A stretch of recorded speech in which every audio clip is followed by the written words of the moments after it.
السلام علیکم، میں ہوں آپ کا دوست حمزہ علی ہارر اسٹوریز کے نئے ایپیسوڈ میں آپ تمام سننے والوں کو دل سے بہت خوش آمدید کہتا ہوں اور امید کرتا ہوں کہ آپ سب خیریت سے ہوں گے، ٹھیک ہوں گے۔ اللہ تعالیٰ نے جس طرح انسانوں کو پیدا کیا، اسی طرح سے یہ جنات آگ سے پیدا کی گئی مخلوق ہے اور یہ باشعور ہے، اور یہ انسانوں سے بھی بہت پہلے سے زمین پر رہتے ہیں اور ان کی تعداد انسانوں سے کہیں زیادہ ہے، اور یہ بھی کہا جاتا ہے کہ ان کی تعداد انسانوں سے اتنی زیادہ ہے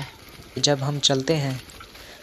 ہم چلتے ہوئے اپنا پاؤں جو ہے ایک جگہ سے دوسری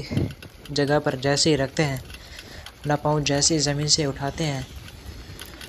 اسی وقت کئی سینکڑوں جنات اپنا پاؤں اسی جگہ پر رکھتے ہیں۔ مطلب ان کی تعداد ہم سے کئی گنا زیادہ ہے، اتنی زیادہ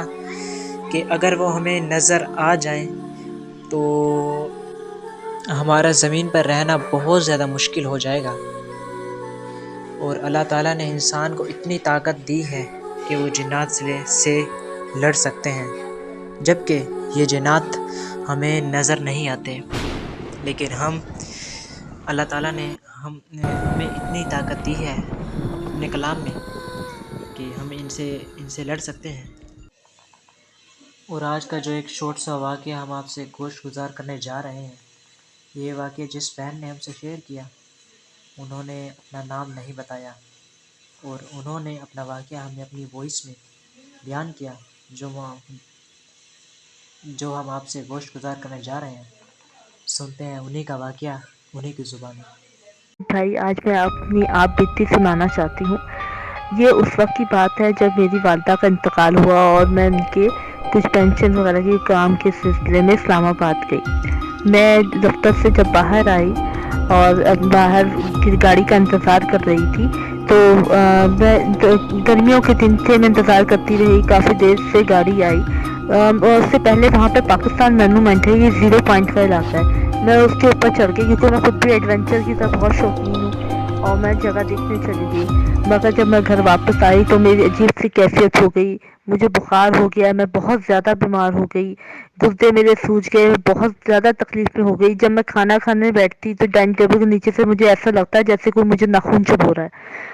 پھر جب رات ہو گئی، رات کو میں سوئی تو ایک آدمی چھوٹے سے قد کا میرے خواب میں آتا تھا، اور اس کے ساتھ ایک اور آدمی تھا، وہ جیسے کوئی بندر والا نہیں ہوتا اس ٹائپ کا آدمی بیٹھا ہوا، اور وہ آ کے ناچتا تھا، اور جب وہ ناچتا تھا وہ کہتا تھا اقبال سرافہ جادو کا سراپا،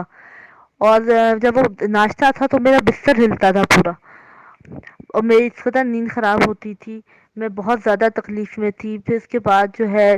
پھر میں صبح ناشتہ کرنے اٹھی، پھر صبح وہی کیفیت کی، مجھے کسی نے ناخون چبھوئے، پھر میں کسی اللہ والے کے پاس گئی تو اس نے بتایا کہ آپ جہاں پہ گئی ہیں وہ چیز لانگ گئی ہیں، آپ جو کوئی جادو کی چیز کوئی پڑی ہوئی تھی وہ آپ لانگ گئی ہیں، اس لیے وہ کہتا تھا اقبال سرافہ جادو کا سراپا، وہ کوئی جادو سے لگی ہوئی چیز تھی میرے پیچھے۔ بہت شکریہ، یہ میری آج کی سٹوری تھی۔ بہت بہت شکریہ آپ کا بہن۔ یہ تھا ایک شارٹ سا واقعہ جو اس بہن نے ہم سے شیئر کیا اپنی وائس میں۔ ملتے ہیں نئی کہانیوں میں، تب تک کے لیے خدا حافظ۔